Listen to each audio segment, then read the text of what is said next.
রান্না করব আর ব্লান্ডার হবে না সেটা কি হয়?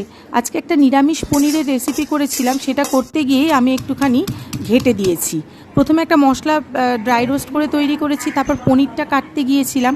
পনিরটা বেশ সুন্দর করেই কাটছিলাম, তারপর যেহেতু পনিরটা একটু নরম ছিল, বেশ বেশ সফট ছিল পনিরটা, কাটতে গিয়ে সব এলোমেলো করে দিলাম, কোনোটা বড় কোনোটা ছোট, সব কিছু কেমন যেন অগোছালো হয়ে গেল।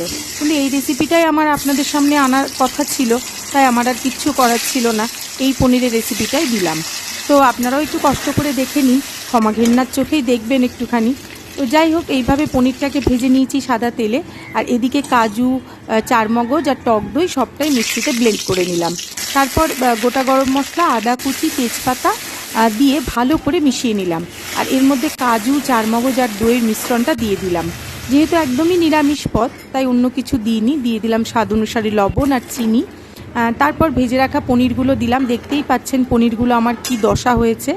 তো যাই হোক, ফ্রাইং প্যানে আবার একটু বাটার দিয়ে, এটা কিন্তু লাল ক্যাপসিকাম নয়, টমেটোটা এইভাবে কেটেছি, টমেটো, কাঁচা লঙ্কা আর ক্যাপসিকাম সমস্তটা বাটারে ভেজে দিয়ে দিলাম। আর সব শেষে প্রথমে যে মশলাটা করেছিলাম, ধনে, জিরে, গোলমরিচ, শুকনো লঙ্কা আর মৌরি দিয়ে, সেটা এর ওপর ছড়িয়ে দিলাম। আপনারা চাইলে কাসুরি মেথিও দিতে পারেন, কিন্তু এই গন্ধটাই কিন্তু চমৎকার। সে দেখতে যাই হবে হোক, খেতে কিন্তু খুবই ভালো হয়েছিল। আপনারাও বাড়িতে এইভাবে একবার করে দেখতে